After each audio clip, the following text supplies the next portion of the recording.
givers usually end up with takers because of the fact that they've learned that that's the only way that they can get love and that they will be worthy, and vice versa. Takers usually end up with givers because they get their needs fulfilled and met as a result of that.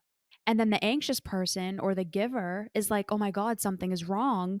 So let me give even more because this person is unreachable. So I need to work even harder to get their love, to get their affection, to get their um, validation. Hey, everybody, it's Bianca. And it's Emilia. Welcome back, Evolvers. What's poppin'? We're so excited. We're going to freestyle this one.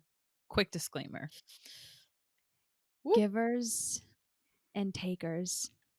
I've had so many clients, and honestly, I've done this too. This has been a cycle of my life, and it's embarrassing. And I have a lot of guilt and embarrassment around it. But kind of to dive into the last episode, pain is a Mm-hmm. signal, pain is Mm-hmm. a message, and we learn from it and we grow and we evolve. Maybe. Only if we're Ooh, willing. Only if we're willing. ooh, ew. Hmm. Um, no, but this is a cycle that a lot of people end up in where they end up finding their direct opposite. Just Yeah. like anxious and avoidant Mm-hmm. always end up together, givers and takers always end up together. These polar opposite, like narcissists and people pleasers always end up together. It's, It's a it's a it's a beautiful mhm. thing. No, it's not. It's awful. Oh, Why are they so attracted to each other? Like well, what? Mm, you're in mm. the thick of this with conscious couples coaching and therapy that you do. So I'll have you start this. I have my perspective, but why do they always end up finding each other? I think that what's interesting is we need to start with my favorite quote, just simply because I want to like put this fairy dust out into the world to help people really Ooh. understand it. So, givers need boundaries because takers have none. Oh. Drop the mic. Boop, boop, boop. Okay. When I heard that, I freaked out because I was like, man, that just crushed my soul and unlocked me in so many different ways. So it's the duality, right?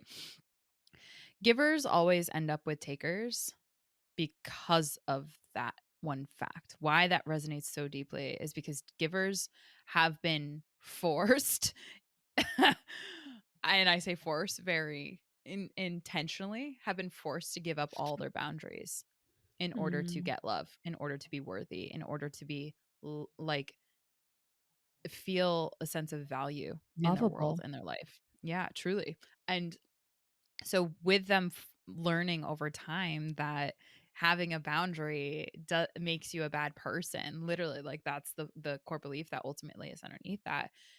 Of course you're not going to have them because you don't want to be a bad person, right? And if it happens to conflict with your character, your a belief that you're a good person, and then all of a sudden a good person has a boundary and there's negative consequences that are indoctrinating you, right? Like you're not going to have that. So givers always end up with takers because takers are the people that will give love freely only if they don't have boundaries. And so this happens again, you mentioned the avoidant and anxious attachment styles. This happens all the time. So if you're an avoidant attachment style, more often than not, you're likely attracted to anxious attachment styles, right? It's literally Alan and I, right? In a nutshell. I am the recovering avoidant attachment style, and he's the recovering anxious attachment style. And so he and I are both very much givers, but much of our experience has been people taking from us. Like to a fault. To an extent, B, I'll tell you this quick story. I had shared with you 5 years ago yesterday. I was on your way to your house, right? Your parents' house, and you and I were gonna watch The Lion King. And it was that same day, 5 years ago, that Alan had slid into my DM. So he and I's like 1 year official anniversary is tomorrow. And so last night we had pulled up. He's so freaking cute. He had put together in the first 2 years this whole folder. I'm like cheesing.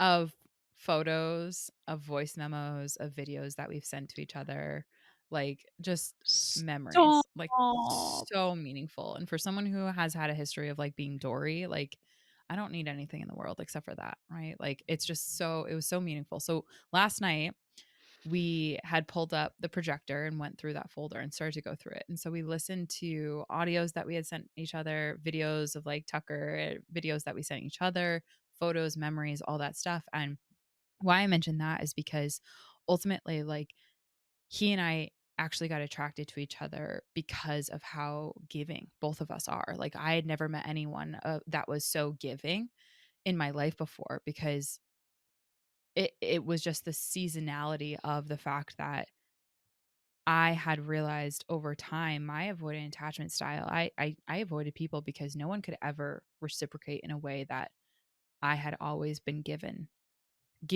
to them. And then when I had met my honey, it was like, "Oh my god, there's one person in this world that has been able to even come close to giving me what I inherently give to others." And so that was a match made in heaven, thanks to Bianca, thanks to you. But more often than not, that's not the case, right? Givers usually end up with takers because of the fact that they have learned that that's the only way that they can get love and that they will be worthy, and vice versa. Takers usually end up with givers because they get their needs fulfilled and met as a result of that. It's really unfortunate because the pattern ends up being that the more you give, the less the other person gives, and they're like, "Oh, I can give even less, and this person's gonna give more because they're anxious? Yeah. Awesome, I'm gonna give even less." And then the anxious person or the giver is like, "Oh my god, something is wrong, so let me Mm. give even more because this person is unreachable. So I need to work even harder to get their love, to get their affection, to get their um, Yeah. validation." And the cycle continues and repeats itself. This is something that, Brutal B. oh, Jesus Christ, the amount of Ah, times I've been in this cycle is it's just it's embarrassing. It really is. And again, I mm, say that with grace. I'm with learning love, from it. passion. I'm you end up learning the lesson eventually. You know what You I learn the mean? hard way more than often. Hey everybody, my name is Isaac. My experience with Evolve has been nothing short of phenomenal, and the community, the Evolve Ventures Society, is just a group of people who are all like minded and growth oriented, and you can ask questions and get support from anyone. And it's a really private group, and you can share and be open, and that's what I really love about it.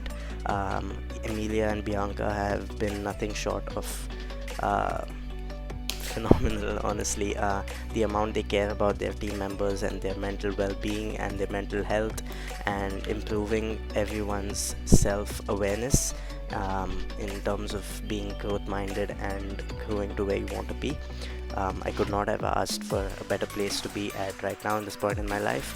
And yeah, have a great rest of your year ahead, and keep evolving, everybody. We were looking back at 5 years and we're like, "Oh my god, we've given so much to so many people." Because like, we were Yeah.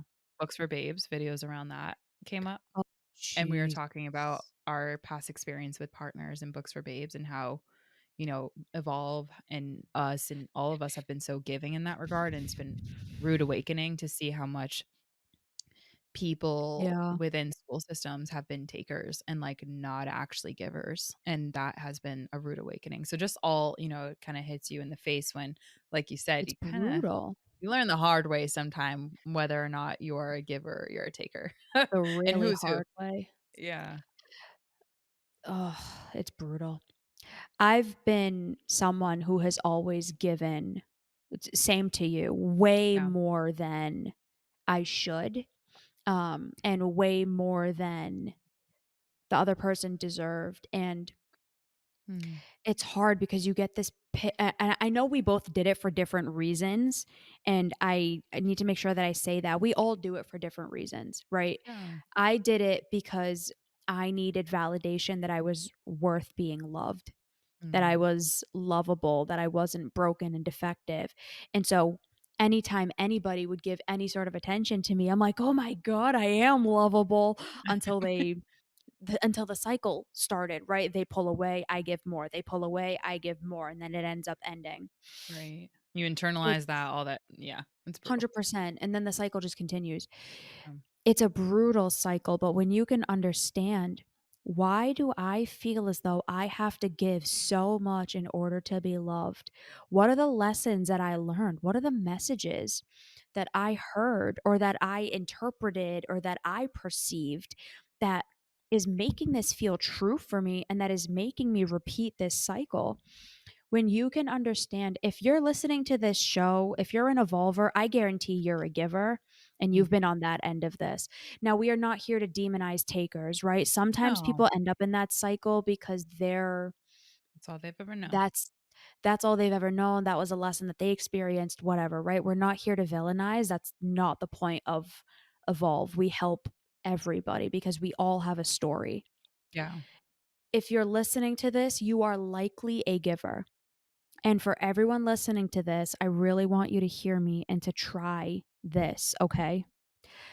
What is the pattern? What is the belief? What is the narrative that has led me to believe that I need to give in order to be enough, in order to be loved, in order to be given back to? Mm, I guarantee you have a lot of really harmful, maladaptive belief systems and thoughts and feelings about yourself that are perpetuating this cycle. And if you do, hi, welcome to mhm. the club. We're Hey. all on our own evolving growth journey. I'm so grateful that I'm on the far end of this and that I've overcome a lot since back in the day when you and I first met all Mm, those five and yeah, a half years ago. It's crazy. Alan and I actually on our one of our coaching calls, we looked up a podcast episode, the first one on YouTube compared Woof. to now. Oh, I wanted Whoa. to throw up. It was so bad. That was only 2 years ago. We didn't start the podcast Yeah, 2 years ago. That episode, the first girl. episode on YouTube is Right, it two was like years 70 ago something. because that's when we started. It was 89. Oh, That's when we wow. started putting episodes on YouTube. Girl, we've Even then, grown. though, Mhm. oh my God, 2 years. Now I'm looking back 5 years of when your initial, story started. I'm a Yeah. completely different person. Jeez. How many times do you think we've Completely different evolved? person. It's like software Oh my upgrades. It's god. like millions at this point. Yeah, Mm, seriously, it's ridiculous, but goes my drink. that is that's the only reason we've been able to do that is because we're willing to look at these things and ask these questions of ourself. So, if this is something that you are interested in, for all of our Evolve listeners, for all of the Evolvers out there, we are offering a 14-day free trial for the completely virtual YouDoYou therapy and coaching program. You have 24-hour access, so all day, to your coach and or therapist. You can reach out to them whenever. They will respond to you as soon as possible. Any day, anytime you get to reach out and you get to have support in your pocket on your terms. You Mhm. do you. It is on your terms. It meets you where you are. We've had so many people go through this and they have loved it. They raved about it. If this is something you're interested in, please shoot us a DM and we would love to get you started on this. Mhm. Take advantage of that. My episode suggestion in closing is 302. No is a complete sentence. Bianca, Mm. take it away. 306, how to not get walked over. All right, Nice. friends, we love you. We are here to give to all of you, and we will see you next time. Bye, everybody. Evolving.